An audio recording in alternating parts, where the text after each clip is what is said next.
Sound check. Check 1, check 2.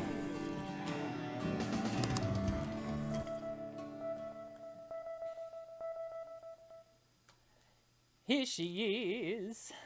Hello, how are you, Dan?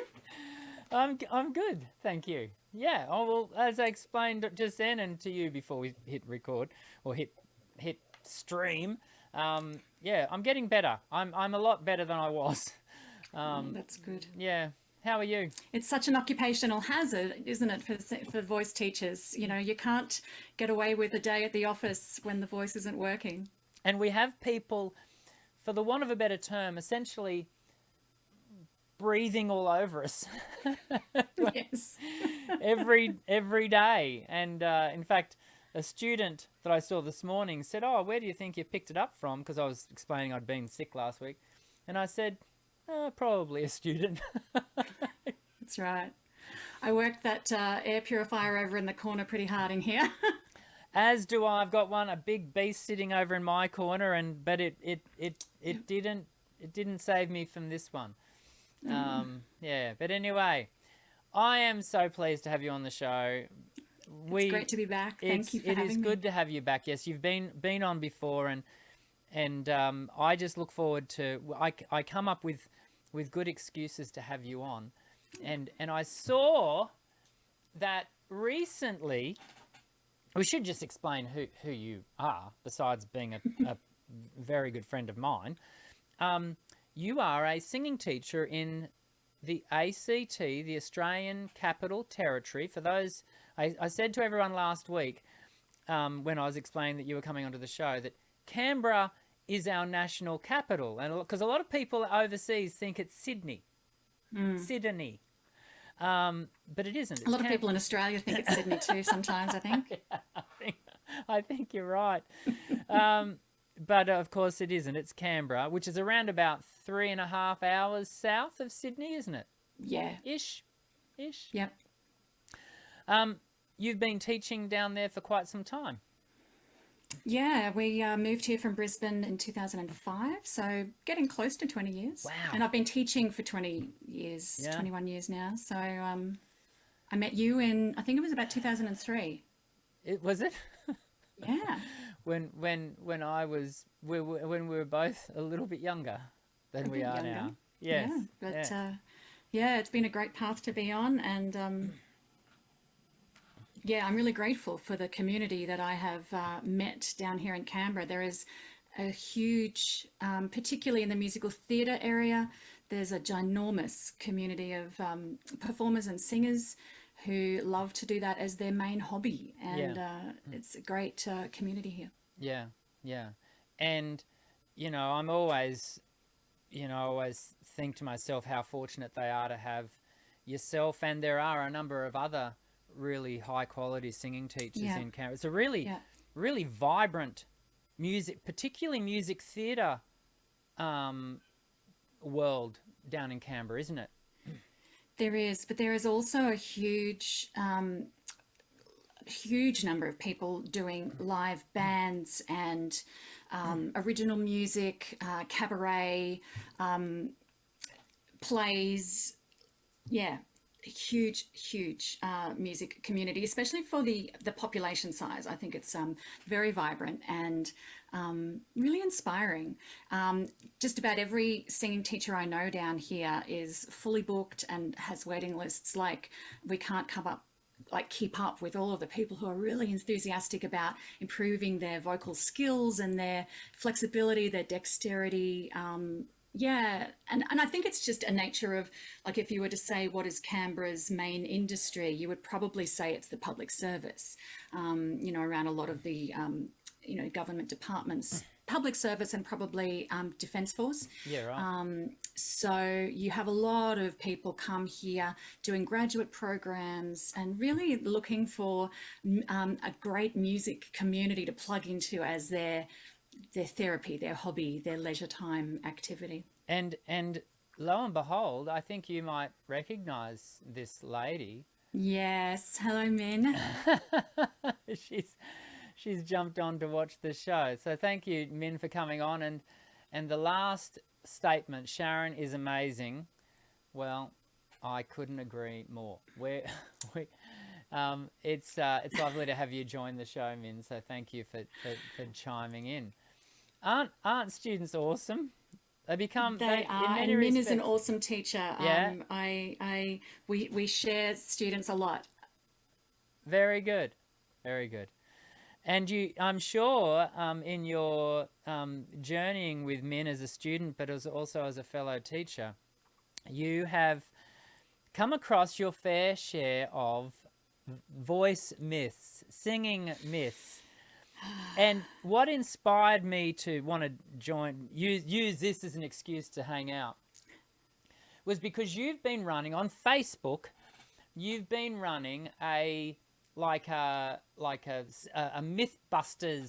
kind of meme kind of thing. Is that what we call them?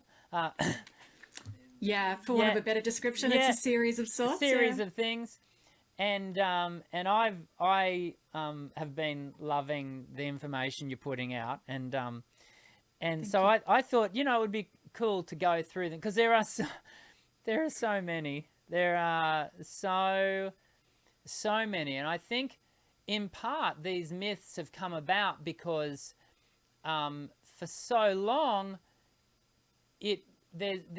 not for so long. There's been a big pocket of the singing world that has kind of been the blind leading the blind, and so we've, as often happens in a non-researched area, anecdote and personal experience has become universal, and suddenly you've got a myth that is supposedly a thing and it's not a thing.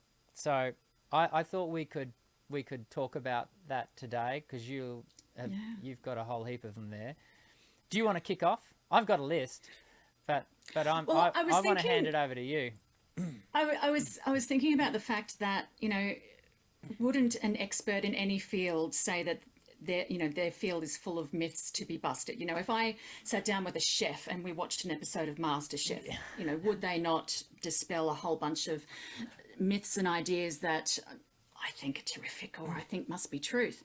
And yet I still keep coming back to the idea that when it comes to our voices, maybe there's a greater load of myths out there than in other areas. I'm not sure how we could even test that, but because this is our field, we do get to, I guess, hold court about this area. And what's fascinating, I think, though, is because our instrument is our body, or a lot of areas to do with health myths overlap into our area of myth busting. Yeah. But I was thinking about it this morning, there really are quite a bunch of kind of columns you could sift all of these myths into, from myths about health to myths about how one sings. We could just put one column with the big heading diaphragm on it. We could put another column, it could be headed up the myths that exist in pitch perfect. We could put another column heading that says how not to use a microphone, and some of these myths are generated through popular culture, through movies and TV series.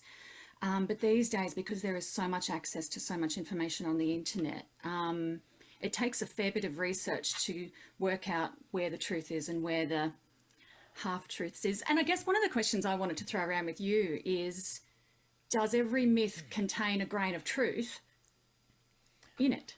Oh, I would have thought that for a myth to take root, there has got to have been something there. Yeah. Yeah, because if it didn't, then it would likely get dismissed straight away as being complete, nonsense. So yeah, I think you're right. I think there's, for a good myth to develop, I think there's got to be some standing truth, or a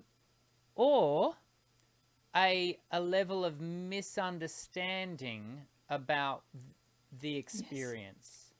Yes, that's right. Because we do know, for example, that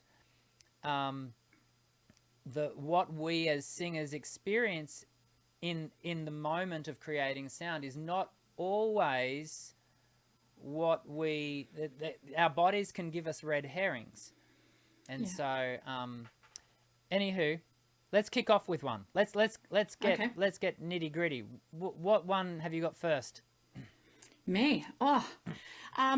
Look, the one that comes to mind that crosses all of those things off is sing from the diaphragm. Okay. Because there's such a grain of truth in that. And as a general thing, it's a grain. That's right. If you simply wanted to shift somebody's idea from singing in a very high-chested manner to singing more from lower in their body, that statement gets you there. If you just said, sing from lower down, sing from somewhere else, someone might likely change their behavior, and that behavior change could make a difference to their singing voice. And rubber stamp, myth confirmed, away we go. And yet we know that the diaphragm is a muscle of inhalation and singing is an action of exhalation. So there must be something more to that myth, to that story. And it's one of my great joys in the studio to recruit singers to become part of my Let's Clarify That Statement club. I've got a couple of videos on this very topic. Yeah. I give your videos to just about everybody that I teach. and the very, I think a big part of the myth came about through the mislabeling. So here's the misinformation of the rectus abdominis, transverse abdominis. And because when you ask a person, where is your diaphragm, they'll always pat their tummy. And of course our diaphragm sits at rest, high. Excuse the way of talking about it, but it's at nipple level. And when you breathe, it's like you said, as you breathe in, the diaphragm is active, but on the activity of singing, the diaphragm has what's referred to as a passive recoil. So you've got this, absolutely. I think it's a classic myth, and it's important with debunking that myth. Is a big part of that is the body mapping to understand, where all the bits actually are and what they actually do, as you've just pointed out. Yeah. And to be able to appreciate the things we can sense in the body and the things we can't. I love the analogy that it's like the wind. You can see the effect of the wind, but you can't see the wind. You can't feel the diaphragm, but you feel the effects of the diaphragm very powerfully. Which is why... So how can you sing from something you can't actually sense or really touch? Which is why I think it's so important for us to attend to the muscles that we can actively work with, the tummy muscles and the obliques, and work with the sensory. And that's a big part of why I always refer to learning to breathe as breath management, because we are learning to manage that whole process of airflow in and out of the body. That's a great one to start. Let's hit another one. Oh, look, I don't have a list in front of me. Okay. Maybe you do. Look, I should apologise to your audience, and not apologise, explain. I will explain to your audience straight away. I'm in the middle of a vacation fortnight. You're in the middle of a holiday. And you started listing muscles then, and my brain went, come on, Sharon, you can do this. Catch up. But of course, one of my great areas of passion is vocal health. So how many myths on your list in front of you are vocal health related? Quite a few. I thought we'd tick off the big one about can anyone learn to sing, which is kind of a myth. The myth is that not everyone can learn to sing, that you're either born with it or you're not. Look, let's not go down the does talent really exist rabbit hole. I'll just leave that one. That's a whole other session, right? I believe that everybody can learn to sing. So if an exercise physiologist saw me walk down the street and I was, wanting to improve my walking so I could walk for longer distances at a time, and they could see that there was something I could change in the way that I walk and the way I use my muscles to walk better, more efficiently, and get more joy and more longevity out of it. Is that possible for me to change? Absolutely. And I think voices are the same. Is there something that we can help support you with to make your experience of singing more joyful, more sustainable, more flexible, and more vibrant in the way you tell a story? Then the answer is yes. Will those improvements automatically equal your favorite recording artist? Maybe not.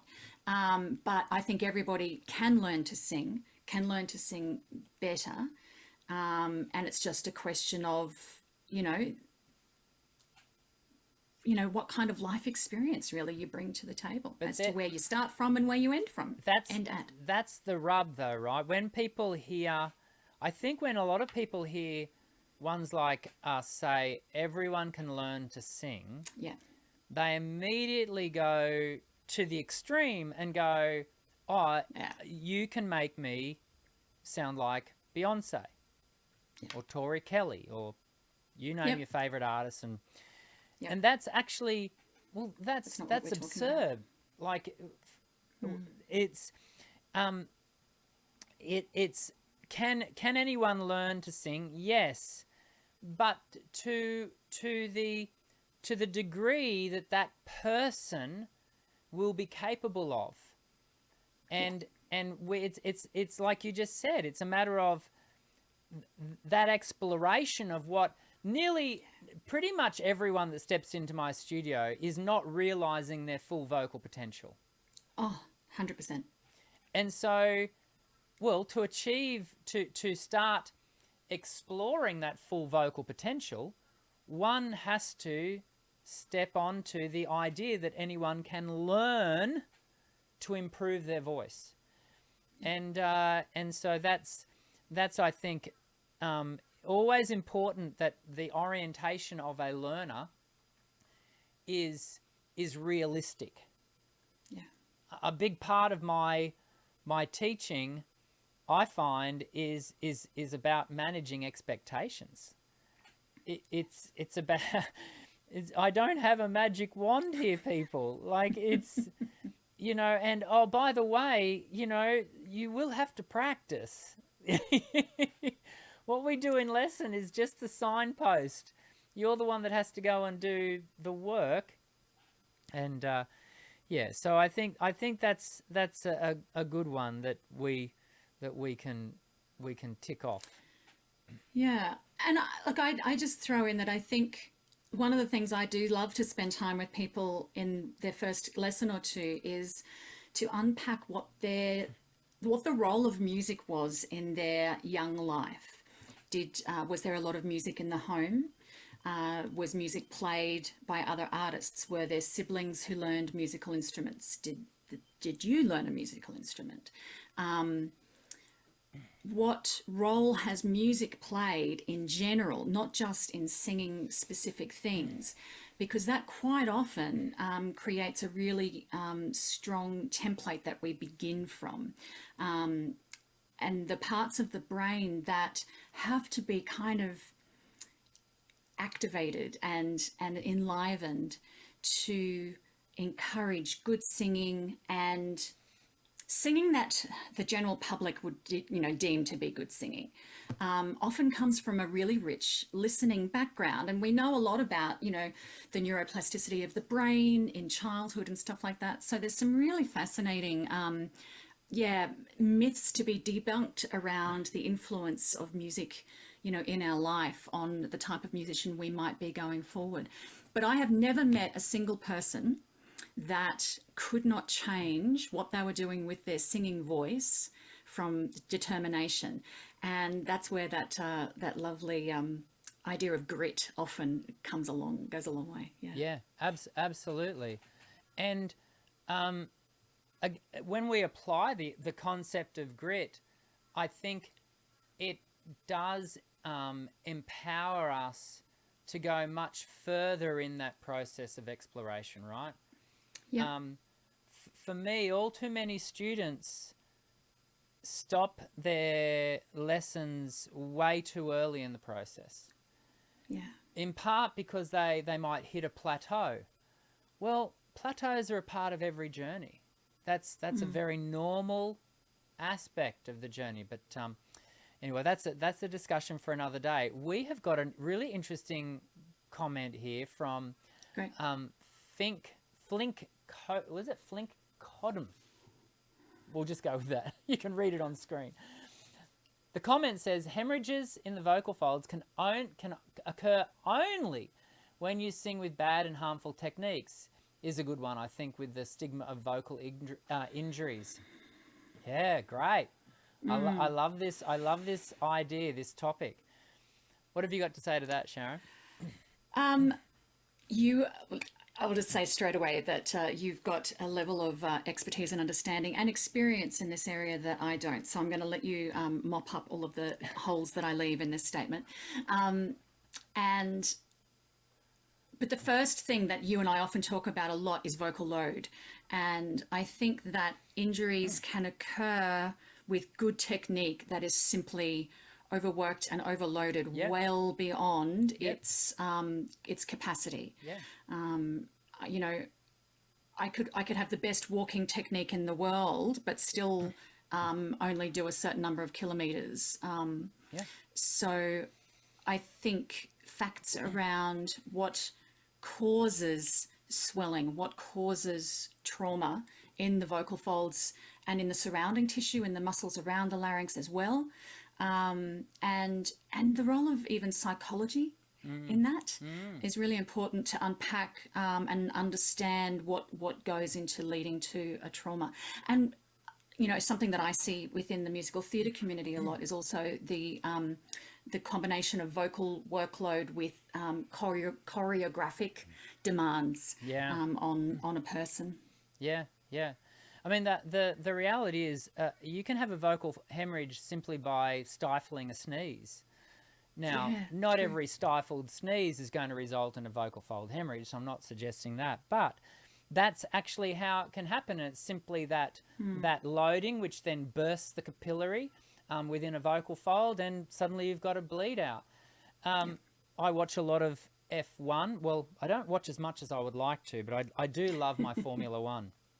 You know, I'm a recent convert to supercars thanks to my husband. Okay. So if he's still listening at the moment, when they put those tires on, they're brand new. They look schmick, and they're very, very, very expensive tires because of the level of performance that they are having to handle, and they're going into a highly tuned car. They're going on to, a car that has got perfect balance and everything.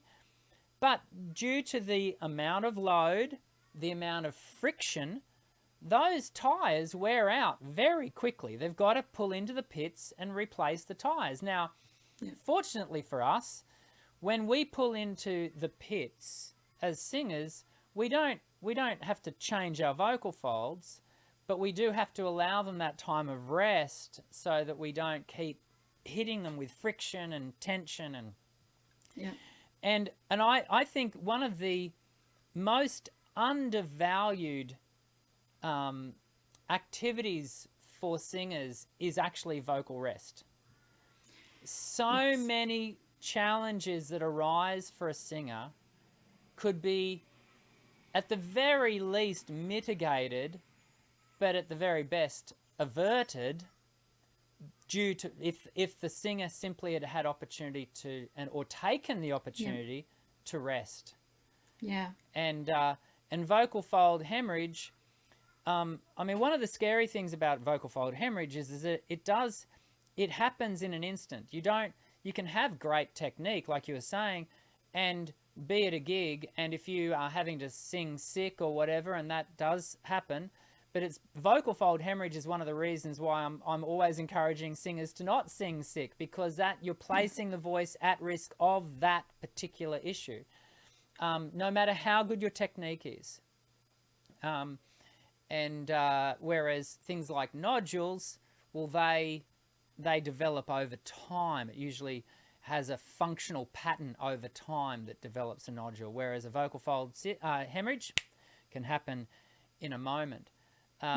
So that was a good one. I like I Can I like that. piggyback onto something you said about rest? Yeah. And I don't know if you've come across this very often, but I also notice, and I think this is a myth as well, and it kind of is, there's two myths here I'm thinking about. One is that heaps of vocal rest is always necessary. And that means that sometimes people actually don't start re-engaging with the voice in a rehabilitative way when they should, and they coddle it, they nurse it for too long. The other myth is that whispering is okay, and whispering is a good way to protect the voice and save it from load. Yeah. And it's the worst thing you can do.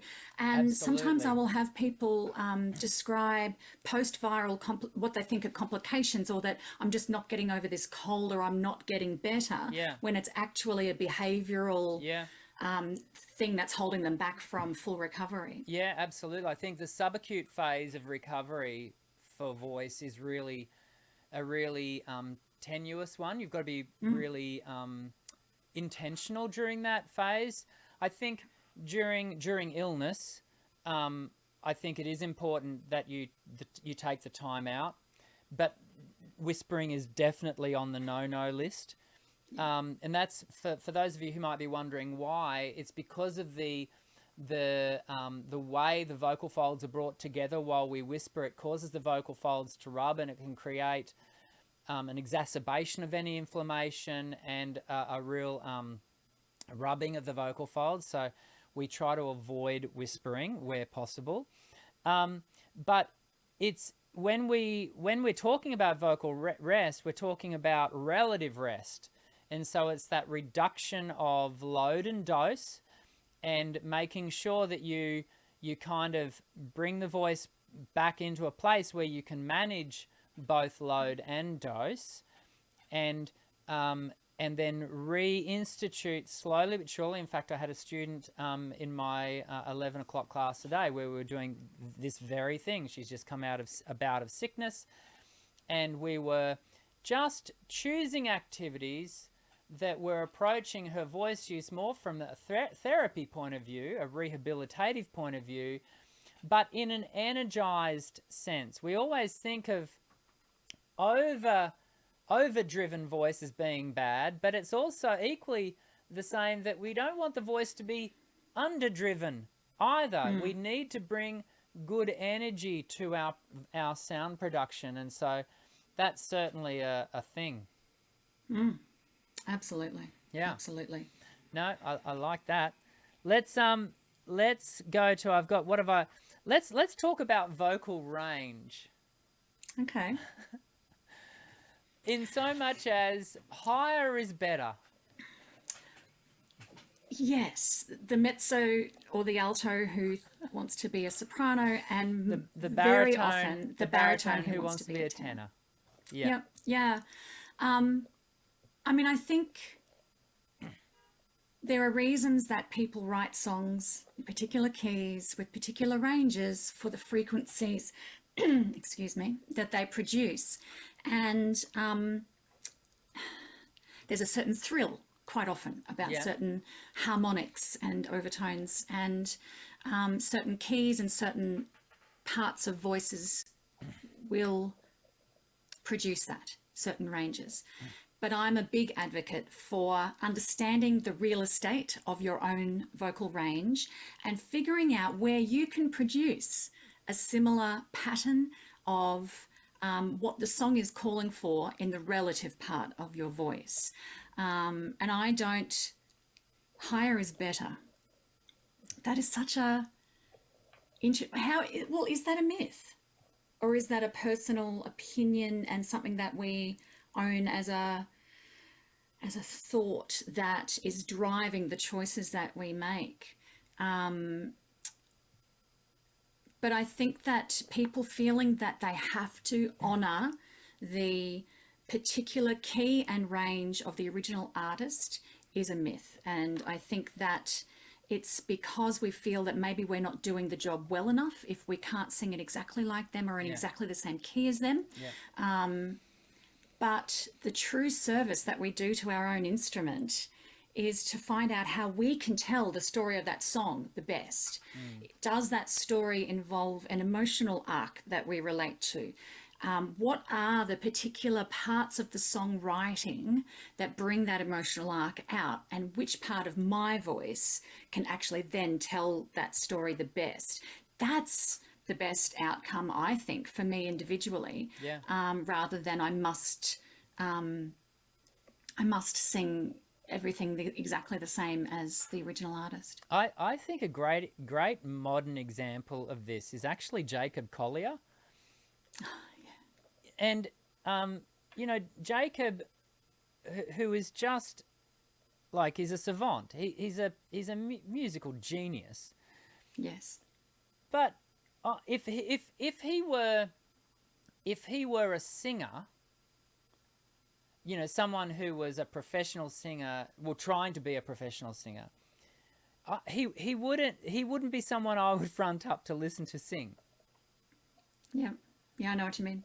I'm not going to listen to, I'm not going to Jacob's YouTube channel and, you know, listen. I think it's Tori Kelly and him have just done a piece, a Bridge Over Troubled Water, and I'm not listening to, well, Tori Kelly I'm definitely going to listen to vocally, but not Jacob. I'm going to Jacob because of what he expresses musically. Yes. And yet somehow, so thankfully, Jacob has not allowed his, let's just call it an average voice, you know, in the sense that it's not spectacular. It's not a Dimash singing D8s. He's using a very stock standard voice, but he's using it in a manner, in exactly what you're just talking, where he's identified his emotional arc. He's singing to the narrative. He's making musical, you know, the music communicate through his voice and his music. And I am always, and I know you are too, always about encouraging singers to do exactly what you're just saying. What is it that you have? Stop looking at what everyone else has. And I think to use that as a segue into another myth, which actually is born out of, I think, the vocal range myth, and that is that you can choose to be any kind of voice type you want to be. So, and this is a thing online. Have you come across this? It's not ringing specific bells at the moment. So there is a I'm going to call it a lie. I'm not going to call it a myth. I'm going to call it a lie online that talks about this idea. If you want to be a tenor, then be a tenor. You know, like, well, it doesn't matter that you're a bass baritone. You can learn to be a tenor. And whilst I advocate for, can anyone learn to develop their vocal range? Of course they can. That's a part of, can anyone learn to sing? But as I often say, I was born 5 foot, I like to say 8, it's possibly closer to 5'7". If I'm a good 4 inches off 6 foot, right? I'm never going to be 6 foot, no matter how much I want to be. I don't want to be, incidentally, but you get my point, right? Your DNA dictates the terms. You don't get a choice in that. So it is about learning to habitate the body that you are in, and really learning to be comfortable with that. And there are so many excellent artists who are not tenors, incidentally, who are bass baritones. In fact, if you're interested, watch this week's vocal reaction video I've got of a gentleman, and now that I'm talking about him, his name doesn't come to mind, but he is a bass baritone. You'll hear what I mean. And it's fabulous singing. I loved it. He's not trying to be a tenor. He is habitating his body and his voice, and he's getting some great things as a result. Yeah. Yeah, where you use height, I often like to use the idea of the size of your foot. I am a size 9, and no matter what I do that I think is fancy, I can't buy size 7 shoes and wear them. It's just not going to work, and it's going to cause me harm if I try to do that. Oh, I mean, I think I love. Can I use that? Oh, please. That's awesome. I love that example. I mean, I think one of the hugest challenges that I find with the musical theatre community is that just about every interesting male lead role in particular tenor. is a tenor. Yeah. And I don't know. I have an untested hypothesis. I guess that's the nature of a hypothesis. It is untested. Okay, sorry. Told you I'm on holidays.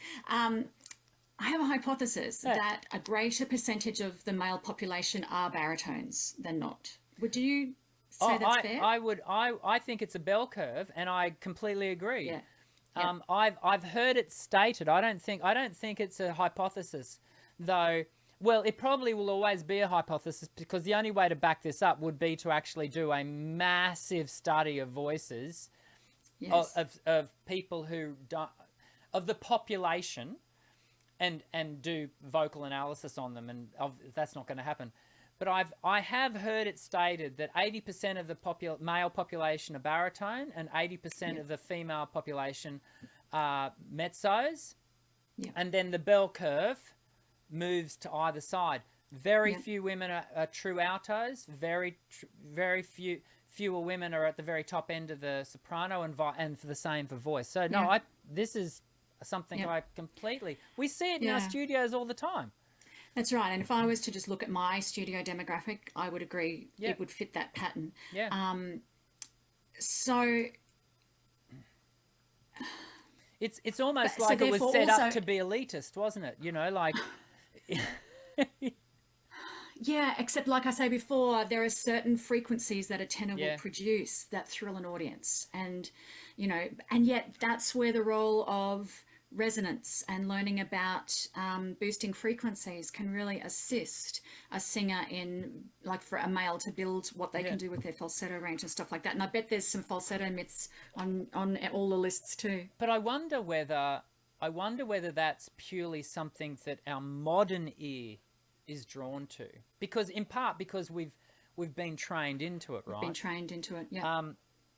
Because I can tell you, and I've said this many times in the studio, because it's true, I love baritone tonality. I just, in part because I can't have it. I can't do it. We all want what we don't have, don't we? It's a part of the human condition. True contentment. There's a reason why we, so many people are constantly talking about it, because it's so darn hard to achieve. And we are talking about being content here with ourselves. I've looked down at the time, and we're nearly out. But I do want to tick one more off. Can we do that? And, of course. And this comes, I think, this has been reinforced, at the very least it's been reinforced by yours and my favourite thing called the TV talent show. I knew I'd get that reaction. Which possible myth could you be going with here? Louder is better. Well, if you just want to be slapped about the face with the emotional wet fish, sure. No. Look, loud singing is thrilling, but loud does not have a fixed decibel measure, right? No. And it's all relative. And loud is only, look, one of my favorite people to quote is Pat Wilson. And Pat once said, belt is like a highlighter, right? Yeah. And so if loud is like a highlighter and you highlight the whole song, well, where's the interest? Where is the stuff that is distinguished from the highlighting? Yeah. This is where the old saying that comes from the art history and classical history that I love to use, the chiaroscuro, the balance of light and shade, light and dark, is so important. So loud singing should be used for a very specific purpose, like a fancy strobe light, or that. I don't want the strobe light switched on for the entire song. That'll hurt everybody. I love, as everyone knows, I love skiing, But there's no worse time to ski than in a whiteout. Why? Because Yeah. there's no contrast to the ground. It's dangerous. I can't see where I am. And human beings, we need that light and shade. We need contrast. We can't, be belted at 24/7. And it sounds impressive, but actually, it's whilst some people could make the argument that their preference is that louder is better, and that's that a person, I guess, could hold to that. But what you can't hold to is actually it's not the hardest part of singing. Yeah. Actually, quiet, sustained, full tone. That's hard. That's and managing your air and over really quiet singing's a lot harder than big and loud. Yeah. And if we think about the relationship between a live performer and an audience, where the performer has got the gift of the microphone to be able to use a range of volumes very effectively, if I am singing loud in an amplified situation only, the audience really just sits back and kind of receives it. But if I start to use a lot more nuance and a lot more shades of different volume and different texture, the audience starts to come in towards the singer and be a part of the exchange and the story in a much more vivid and interesting way. And that's what creates a much more exciting live performance situation, I think, for both parties, rather than just going, oh, wow, look at the spectacle. Yeah. I think it's in part one of the reasons why our TV talent shows, the performances are so short, because we don't want to have 3 minutes of the singer just blowing their head off. We can only take so much, and then we need a break, and so we go to the next singer. Yeah. But again, it's why a really big stadium show like the Taylor Swift one we've been all looking at a bit, will range from the massive down to her just at the piano by herself. Yes. Because we welcome that contrast. We look for it and we respond beautifully to it. We need it. I think we need it.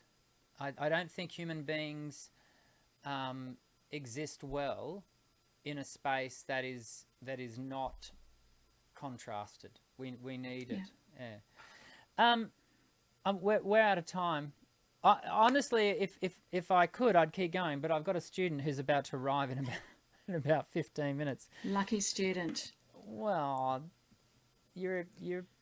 I love you. I love you too. We're gonna call it. Hey, do you want to come to Canada in next year? Oh, I would love to. Let's see what the books can permit. I'm putting you on the spot. I was just thinking, it'd be great if you, me, and Jenny could go to Canada. The three amigos. The three amigos. How good would that be? It would be amazing. But it is. I looked at the price of flights. It's not cheap.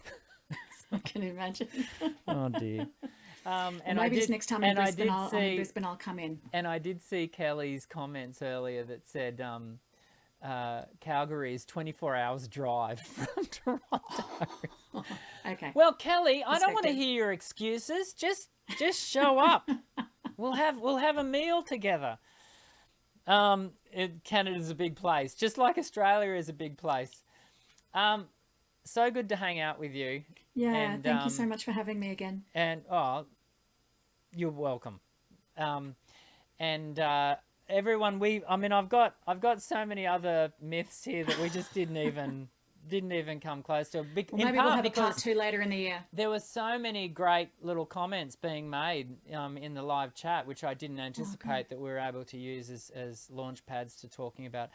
Everyone, I hope you got something out of today. And Sharon, thanks for hanging out. So much fun as always. My pleasure. Always fun. We'll catch you soon. There you go, everyone. Another great hangout, and with Sharon. Love that lady. We are next week. We're going to do a mini topic. I'd tell you what it is. I've already planned it, but I can't remember what it's called.